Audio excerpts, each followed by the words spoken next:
میرے پاکستانیوں، سب سے پہلے تو جو ترکی کے اندر استنبول میں جو دہشت گردی کا حملہ ہوا اور جس میں کئی لوگ شہید ہو گئے اور کئی زخمی ہوئے، تو میں صدر اردوغان اور ترکی کے لوگوں کے لیے پاکستانی قوم کی طرف سے ہم افسوس بھی کرتے ہیں، اظہار یکجہتی بھی کرتے ہیں، اور ہم دعا کرتے ہیں کہ اللہ وہ ان کے گھر والوں کے لیے، ان کی فیملیز کے لیے جو کہ زخمی ہیں اور جو اس دنیا سے چلے گئے، ہم سب ان کے لیے دعا کرتے ہیں۔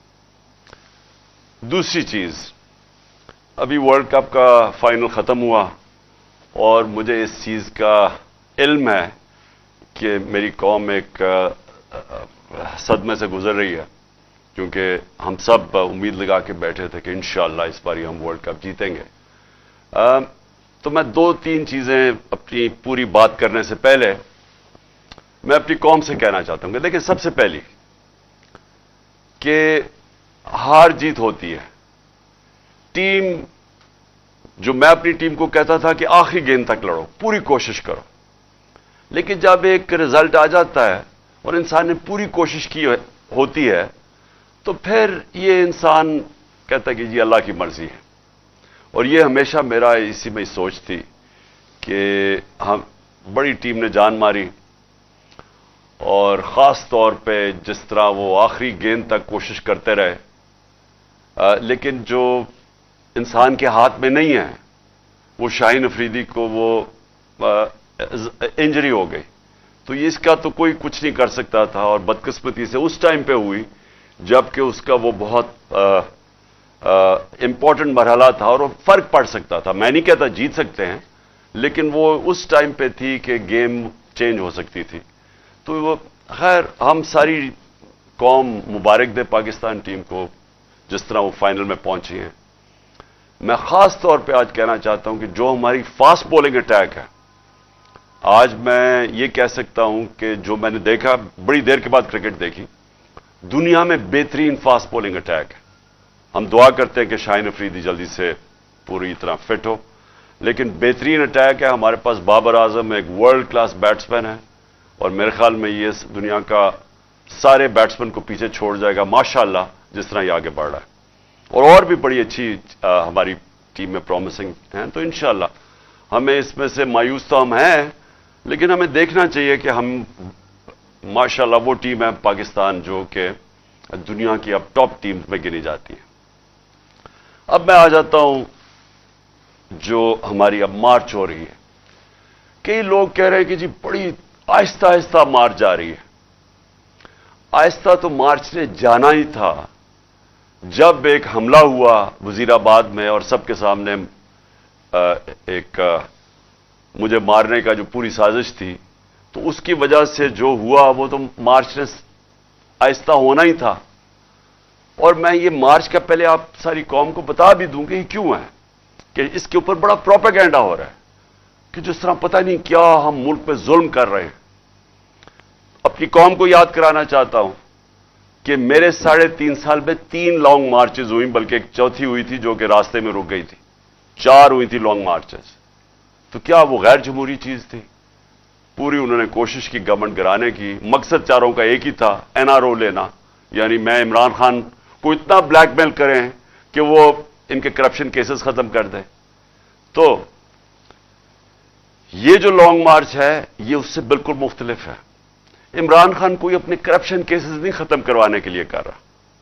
یہ ملک کے لیے بہت ضروری ہے کہ اس وقت ہم اپنا جمہوری حق، پرامن احتجاج ہمارا جمہوری حق ہے، ہم اس کو استعمال کرتے ہوئے ہم اس ملک کے اندر صاف اور شفاف الیکشنز کروائیں۔ میں ساری اپنی قوم کو کہنا چاہتا ہوں کہ 7 مہینے سے میں کہہ رہا ہوں کہ جو ایک یہ رجیم چینج سازش ہوئی، جو ہینڈلرز نے اور یہ سازشوں نے مل کے حکومت گرائی ہماری، میں یہ تب سے کہتا جا رہا ہوں کہ ان سے نہ سنبھالی جانی تھی، کیونکہ ان کا ماضی 30 سال سے تو یہ 2 خاندان ملک کے اوپر بیٹھے ہوئے ہیں۔ تو اگر انہوں نے کچھ کرنا تھا تو 30 سال پہلے کر لیتے۔ ان کے دور میں تو بنگلہ دیش بھی آگے نکل گیا، ہندوستان بھی ہمارے سے آگے نکل گیا، उससे पहले हम इन सबसे आगे थे 90 की दिहाई तक। तो इन्होंने अगर कुछ करना होता तो कर चुके होते। तो इनको जब जिन्होंने भी लेके आया और हैंडलर्स ने बैठाया हमारे ऊपर, मैं तो 7 महीने से कह रहा हूं कि ये मुल्क को तबाही की तरफ लेके जा रहे हैं। मैंने माइशत के ऊपर बताया कि इनसे नहीं संभाली जाएगी, क्योंकि जो माइशत छोड़ के गए थे वो तो पाकिस्तान को दिवालिया निकाल के गए थे 2018 में। तो अब इन्होंने कैसे ठीक करनी थी?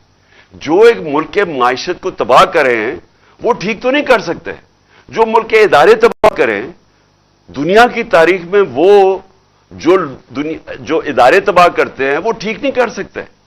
तो मैं तो तब से कहता जा रहा था कि हमने इतनी मुश्किलों से 17 साल के बाद पाकिस्तान की जो माशी तरक्की थी वो 17 साल के बाद बेहतरीन चल रही थी। जो हमारी दौलत में मुल्क के इजाफा हो रहा था, ये तो लिखा हुआ है, ये किसी एक्सपर्ट से भी पूछ लें कि ये 17 साल के बाद पाकिस्तान की माइशत ऊपर जा रही थी।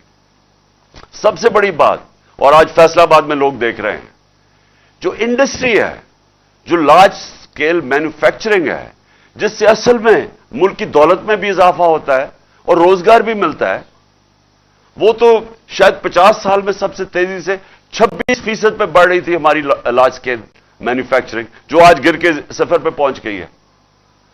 तो जब वो मुल्क तरक्की कर रहा था और इन्होंने साजिश करके गवर्नमेंट गिराई, तो हमें तो पता था क्या होना है। जो हैंडलर्स बैठे हुए थे, हम उनको भी कहते रहे, ये समझ जाओ कि जो आपने एक्सपेरिमेंट किया ये फेल हो गया।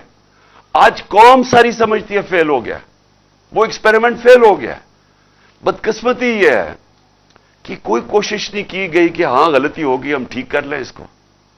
और ठीक सिर्फ एक रास्ता था जो मैं 7 महीने से कह रहा हूं, और वो है साफ और शफाफ इलेक्शन। तो उसके लिए यह मार्च है। कोशिशें कर रहे हैं कि इस मुल्क के अंदर इस दलदल से मुल्क को निकालने के लिए, जिधर हर जो माइशत का हर शोबा है वो नीचे चला गया है। टैक्स कलेक्शन वो नीचे चली गई है, एक्सपोर्ट्स वो नीचे चली गई है।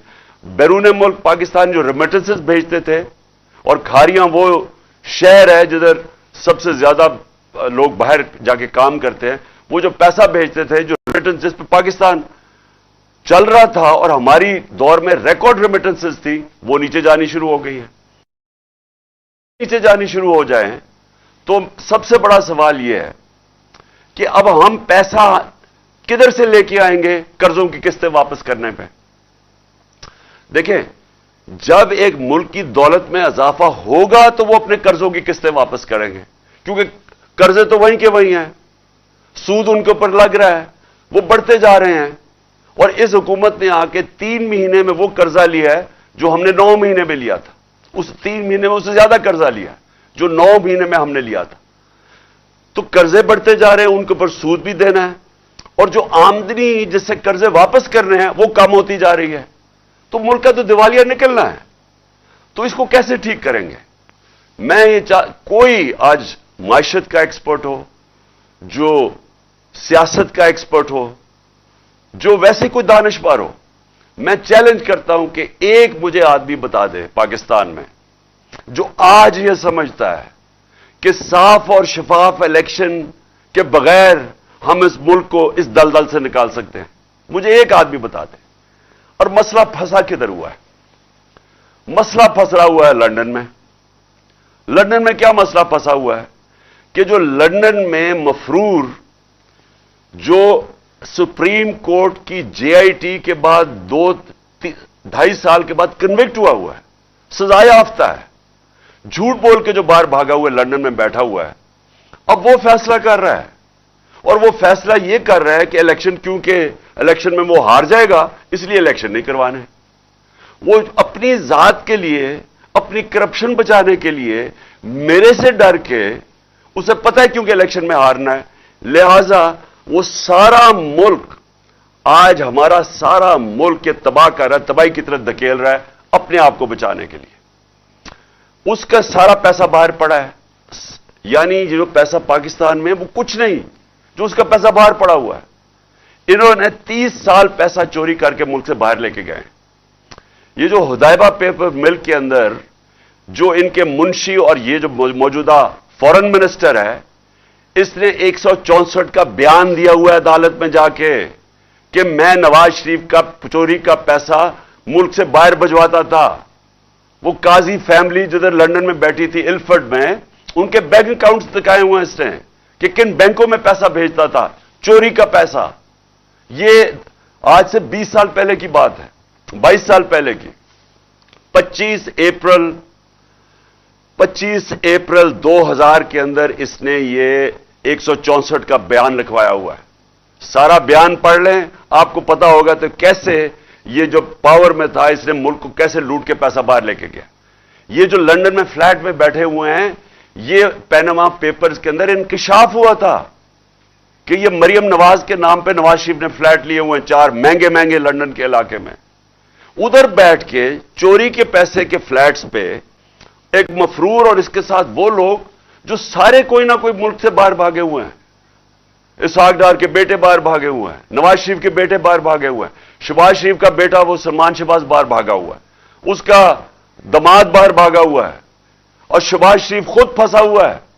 کیونکہ اس نے غلطی کیا کی، میں پھر سے لوگوں کو بتا دوں. اس نے برطانوی اخبار نے لکھا، ڈیلی میل نے، کہ اس نے کرپشن کیا ہے.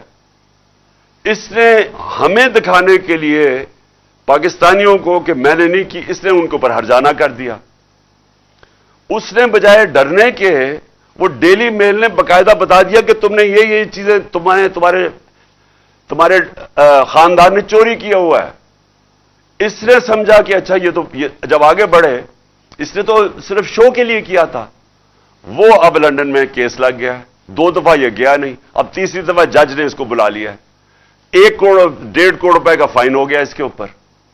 تو یہ بیٹھ کے جو کہ اب لندن کے اندر اس نے ڈیلی میل میں باقاعدہ بتایا کہ انہوں نے کس کس طرح کی کرپشن کی ہے. یہ لوگ اس ملک کے مستقبل کا فیصلہ کر رہے ہیں. یہ بیٹھ کے فیصلہ کر رہے ہیں کہ آرمی چیف کون بنے گا. یعنی وہ لوگ جنہوں نے زندگی میں کوئی دیانتداری سے آج تک فیصلہ نہیں کیا، ایک آدمی میرٹ پہ نہیں رکھا، ان کے خاندان سب سے پہلے آتا ہے پھر میرٹ آتی ہے. انہوں نے وہ لوگوں کو اوپر لے کے آئے آج تک جن کو یہ رشوت دے سکیں، جن کو منہ بند کروا سکیں. عہدوں کے اوپر دیکھیں، بڑے بڑے عہدوں کے اوپر یہ کون بٹھاتے ہیں؟ میرٹ پہ نہیں لوگ آتے ہیں. جنہوں نے میرٹ پہ کوئی کام ہی نہیں کیا اور مقصد صرف ایک ہوتا ہے کہ ہمارے چوری کا پیسہ بچے گا کیسے اور چوری ہم کریں گے تو روکے گا کون کیسے، وہ لوگ بٹھاتے ہیں. اب یہ پاکستان کے آرمی چیف کا فیصلہ کر رہا ہے لندن میں بیٹھ کے، اور یہ فیصلہ کر رہا ہے کہ کیونکہ الیکشن ہم جیت نہیں سکتے لہذا ہم نے الیکشن نہیں کروانا.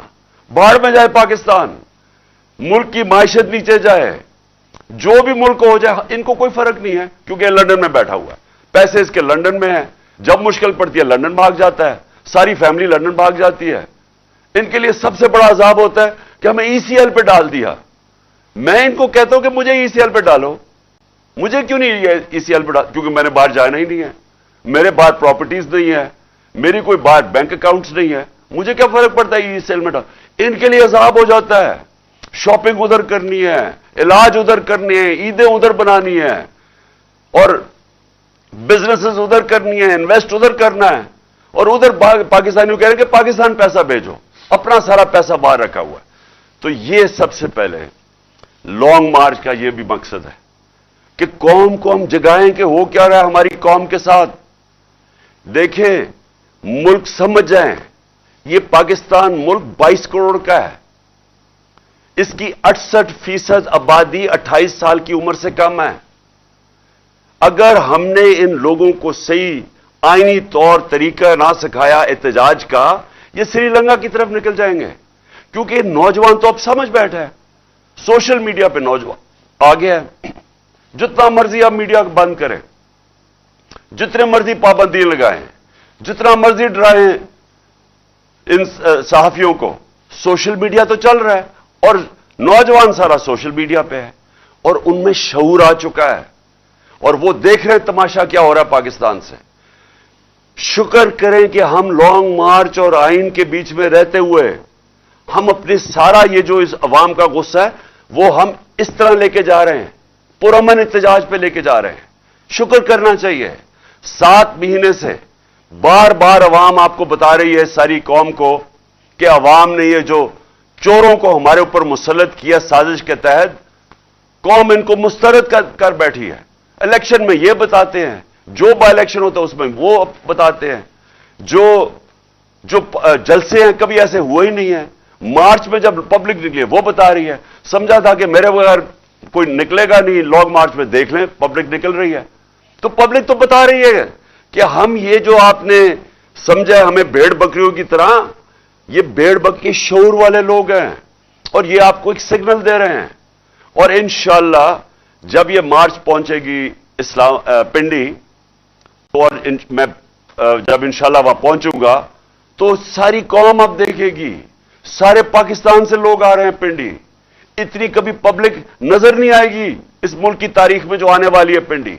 और वो सिर्फ एक चीज कह रही है, हमें भेड़ बकरियां ना समझो, हम इन चोरों को नहीं तस्लीम करते, हम इलेक्शन चाहते हैं, हम फैसला करना चाहते हैं कि इस मुल्क की क्यादत कौन करेगा। कोई बंद कमरों में या कोई बैरूनी साजिश के तहत हम कोई नहीं हुकूमत को कबूल करते। कौम कह बैठी और ये कहेगी जाके इंशाल्लाह जब पिंडी पहुंचेंगे।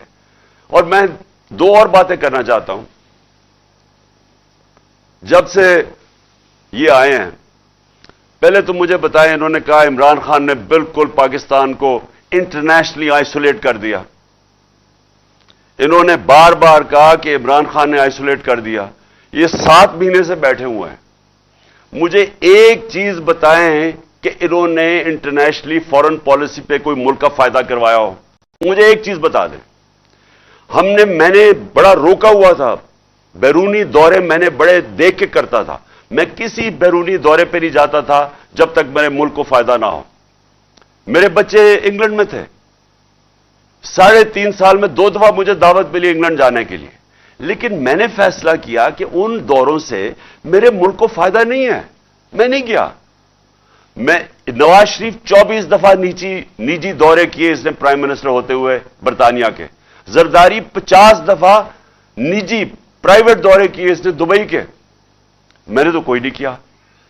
और मैं ये पूछना चाहता हूं कि इन्होंने 7 महीने में इनकी कैबिनेट, इनके पार्लियामेंटेरियंस ने 3 गुना ज्यादा दौरे किए जो हमने 3.5 साल में नहीं किया। पैसा इन्होंने खर्च किया, महंगे महंगे होटलों में ये ठहरे।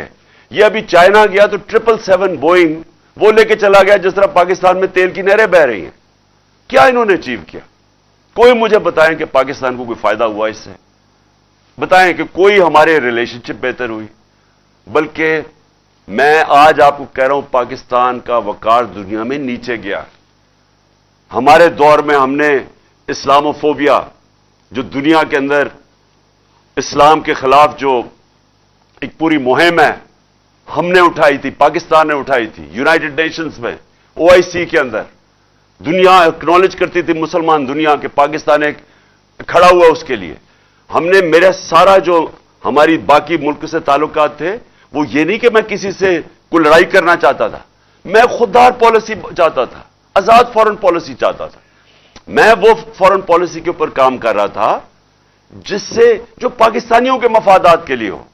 मैं कोई किसी के सामने कोई झुक झुक के और पैर पकड़ के मैं वो फॉरेन पॉलिसी नहीं चाहता। मैं खुददार फॉरेन पॉलिसी चाहता। हम अमेरिका से चाहते हैं वो फॉरेन पॉलिसी जिस तरह हिंदुस्तान की है। हिंदुस्तान के अमेरिका से ताल्लुकात हैं, लेकिन बड़ी खुददारी है उनके अंदर। वो अपने लोगों के मुफादात के लिए खड़े होते हैं। हमें वो बताया, जिस तरह माजी में वॉर ऑन टेरर में मैं किसी की गुलामी कभी नहीं कबूल कर सकता। पाकिस्तान इसलिए नहीं बना था। तो खुददार फॉरेन पॉलिसी को अगर ये कह रहे हैं कि जी हमें दुनिया में आइसोलेट किया, तो तुमने जूते पॉलिश करके क्या किया अब तक? बताएं, आपने लोगों के जूते पॉलिश किए हैं, सबके सामने गिर जाते हैं, ऐसे खड़े होते हैं हाथ बांध के कि जी मैं मांगने नहीं आया, मैं मजबूर हूं। कितने पैसे आ गए हैं, कितना फायदा हो गया पाकिस्तान को। और फिर फॉरेन पॉलिसी के अलावा मुझे यह बताएं कि आज जिधर हमारा मुल्क खड़ा है, मैं इन सब से आज पूछता हूं, जिधर आज पाकिस्तान खड़ा है, क्या किसी के पास रास्ता है कि जो हमारा मुल्क माशी तौर पे नीचे जा रहा है? किसी के पास कोई रास्ता है? इन सारों कैबिनेट से पूछ लें इनके लोगों से कि किसी के पास कोई रास्ता है कि ये जो तेजी से नीचे जा रहा है हमारा मुल्क, इसको बचा सकता है? हमारे जो बिजनेस कम्युनिटी है, 88% बिजनेसमैन ने कहा है कि हमें पाकिस्तान गलत रास्ते पे जा रहा है। यानी बिजनेस कम्युनिटी का उनका कोई उनके एतमाद नहीं है हुकूमत के ऊपर। यही फैसलाबाद था जब हम आए थे 2018 में। फैसलाबाद के आज अगर लोग देख रहे हो तो फैसलाबाद के अंदर जो टेक्सटाइल इंडस्ट्री थी वो अपनी मशीनें बेच रहे थे, टेक्सटाइल इंडस्ट्री को रियल एस्टेट में कन्वर्ट कर रहे थे। हमारे ये आज से 7-8 महीने पहले फैसलाबाद के लोगों से पूछे, मुझे जो टेक्सटाइल के कारखाने के जो मालिक थे मुझे कहते हैं हमें मजदूर नहीं मिल रहा है टेक्सटाइल इंडस्ट्री के लिए। जो टेक्सटाइल की सेल्स हुई है पाकिस्तान की तारीख के रिकॉर्ड टूट गए थे। और फिर से जो लार्ज स्केल मैन्युफैक्चरिंग 26% पे बढ़ रही थी। और आज वो जरा फैसलाबाद से पूछेंगे लोगों के क्या हालात है, आज मजदूरों से पूछेंगे रोजगार कितना मिल रहा है, आज लोगों से पूछ तो कौन सी क़यामत आ गई 7 महीने में कि सारा कुछ नीचे चला गया। महंगाई पाकिस्तान की 50 साल में सबसे ज्यादा महंगाई हुई है। तेल तो आज सस्ता है, हमारे दौर में तो महंगाई तेल की वजह से थी, बैरून मुल्क में तेल की कीमत ऊपर गई। तो आज महंगाई की क्या वजह है? हमारे दौर से तो ज्यादा सस्ता है आज तेल। हर चीज जो महंगी हुई है, कौन है इसका जिम्मेदार? और सवाल मेरा यह है कि अब ये क्या करेंगे इसे निकालने के लिए? महंगाई भी बढ़ गई, बेरोजगारी भी बढ़ गई। इस मुल्क के अंदर जो कि रोजगार देने के लिए जो इंडस्ट्री है उसके अंदर भी इन्वेस्टमेंट नहीं हो रही, वो भी लोग पीछे हट गए हैं। बिजनेसमैन कह रहे हैं कि हमारे पास कॉन्फिडेंस, एतमाद ही नहीं है, इन्वेस्ट क्यों करें? और क्यों इन्वेस्ट करें? किसी को पता ही नहीं हुकूमत कितनी देर चलेगी। और वो पूछें कि जो बाहर से ओवरसीज पाकिस्तानी जो हमारे पैसा भेजते थे वो कम होनी शुरू हो गई है। तो एक तरफ कर्जे बढ़ते जा रहे हैं, दूसरी तरफ आमदनी कम हो रही है। तो सारों से मैं पूछता हूं इसका क्या हल है? इसका एक हल है, साफ और शफाफ इलेक्शन। और मैं आज इसलिए ये मार्च वालों को कह रहा हूं कि ये जो जिहाद कर रहे हैं वो इसलिए कर रहे हैं कि इस मुल्क में इलेक्शन होंगे तो सियासी तौर पे इस्तेकाम आएगा, सियासी इस्तेकाम आएगा तो माशी इस्तेकाम आएगा, और तब ये मुल्क की जो माशियत है वो उठ सकती है। और जितनी देर ये खींचते जा रहे हैं, इलेक्शन नहीं करवा रहे हैं, क्योंकि वो जो लंदन में बैठा हुआ मुजरिम है वो डरा हुआ इलेक्शन से, और वो अपने आप को बचाने के लिए वो मुल्क को दांव पे लगा रहा है, हमारे मुस्तकबिल को दांव पे लगा रहा है। और ये वक्त है कि हम सारी कौम को मैं कह रहा हूं कि इसमें शिरकत करें। देखिए, इलेक्शन साफ और शफाफ इलेक्शन हमें चाहिए और हमें इंसाफ चाहिए। और मैं आखिर में अपनी अदलिया से पूछना चाहता हूं कि सारी कौम आज आपकी तरफ देख रही है। मैं अपने रिस्पेक्टेड ऑनरेबल चीफ जस्टिस से कहना चाहता हूं कि कौम आज आपकी तरफ देख रही है। अभी सारी कौम ने यही देखा कि उन्होंने पाकिस्तान का प्राइम मिनिस्टर नहीं देखा शहबाज शरीफ, अदालत ने कहा पेश हो, 8 दिसंबर को कहा कि आगे अदालत में पेश हो, इसलिए वो मुल्क आगे निकल जाते हैं। कोई कानून से ऊपर नहीं है। यहां इसी शहबाज शरीफ को सजा होने वाली थी। वो जो FIA का केस था मकसूद चपड़ासी वाला, 16 अरब का, इसको सजा होने वाली थी, वहां से भी बच गया। सारे गवाह भी मारे गए, 4 गवाह मारे गए, 1 इन्वेस्टिगेटर मारा गया, किसी ने नहीं पूछा। उसके बाद जो भी पाकिस्तान के अंदर अब हम देख रहे हैं, लोग सवाल पूछ रहे हैं कि अरशद शरीफ का, कि देखिए अरशद शरीफ लोगों के दिलों में बैठ गया जाके, क्योंकि सारी कौम को पता है कि उसको पूरी तरह उसके खिलाफ हर किस्म की कार्रवाई की गई। सारी कौम ने देखा कि वो अपने मौके पे खड़ा रहा, वो बार बार सच, जो इन्वेस्टिगेटिव जर्नलिस्ट है जिसका काम है राय हक पे खड़ा होना, वो अपने मौके पे खड़ा रहा और बार बार धमकियां मिलती गईं। सारी सहाफी बरादरी को पता है कि उसकी जान खतरे में थी, उसके बावजूद वो खड़ा रहा, आखिर में मुल्क से बाहर गया। اور جو اس کو قتل کیا گیا ملک سے باہر، ساری قوم کو تو اعتماد ہی اب کسی کے اوپر نہیں رہ گیا. اس گورنمنٹ کے اوپر اعتماد رہے گا جس کو وہ بے نقاب کر رہا تھا، یا اسٹیبلشمنٹ کے اوپر جو وہ بات تنقید کر رہا تھا، وہ تو نہیں انصاف دے سکتے. تو اس لیے چیف جسٹس صاحب، آپ کو ارشد شریف کو انصاف دینا پڑے گا، آپ کو اعظم سواتی کو انصاف دینا پڑے گا. جو اعظم سواتی سے ہوا، ایک تو اس عمر کے آدمی کو ننگا کر کے تشدد کرنا، اس کو اس کے پوتے اور پوتیوں کے سامنے مارنا، اور اس کے بعد جو ویڈیو نکالی اور اس کی بیوی کو جو تہجد گزار، یہ اس کے بعد اگر اس ملک کے اندر ایک سینیٹر کو اس سے اتنا ظلم ہو اور انصاف نہ مل سکے، تو اس سارے عوام تو پہلے ہی سمجھتی ہے کہ اس طاقتور کے لیے ایک قانون اور دوسرے کے لیے کمزور کے لیے دوسرا. تو یہ انتہا ہو جائے گی. اور اس لیے ہم چاہتے ہیں کہ اب ہماری عدالتیں اپنے آپ کو ایک اسرٹ کریں. Prime minister Pakistan, ex prime minister, سب سے بڑی پارٹی کا سربراہ، میں ایف آئی آر نہیں کٹوا سکتا. میرا حق ہے کہ میں فرسٹ انفارمیشن رپورٹ میں دوں، اس کے بعد انویسٹیگیشن ہو، اور وہ بھی آپ کے نیچے، اور پھر فیصلہ کرے کہ ہاں جو میں نے 3 نام لیے ہیں وہ ٹھیک ہے یا غلط ہے. لیکن میں ایف آئی آر نہیں لکھوا سکتا. اس سے زیادہ بڑا ظلم کیا ہو سکتا ہے؟ تو اگر میں نہیں لکھوا سکتا تو اس کا مطلب عام لوگ تو کچھ بھی نہیں کر سکتے. اس کا مطلب ان کی حیثیت ہی کوئی نہیں ہے عام لوگوں کی. یہ جو بیچارے آج کل بے روزگاری بڑھتی جا رہی ہے، لوگ ٹیلی فون کھینچ رہے ہیں، لوگ تنگ ہیں اس سے کہ چوریاں بڑھتی جا رہی ہیں، اسٹریٹ کرائم بڑھتی جا رہی ہے، کیونکہ ملک نیچے جا رہا ہے. جب بے روزگاری بڑھتی جائے گی، مہنگائی 50 سال میں سب سے زیادہ مہنگائی، 7 سالوں میں دگنی ہو گئی ہے مہنگائی. ہمیں کہتے تھے زیادہ مہنگائی ہے. تو جب مہنگائی بھی بڑھ رہی ہے، بے روزگاری بھی بڑھ رہی ہے، تو عام آدمی جب چوری کرے تو وہ جیل میں، اور جو سب سے طاقتور ڈاکو جو اربوں روپیہ چوری کر کے باہر لے کے جاتے ہیں، وہ این آر او لے لیں. یہ قوم اس وقت آپ کی طرف دیکھ رہی ہے. کیس لگا ہوا ہے میرا عدالت کے اندر کہ یہ جو این آر او انہوں نے لیا ہے نیب امینڈمنٹس کے تحت، یہ تو دنیا میں کہیں کچھ سوچ نہیں سکتا کہ آپ اپنے قانون پاس کریں اور خود ہی اپنے آپ کو بچا لیں اس سے.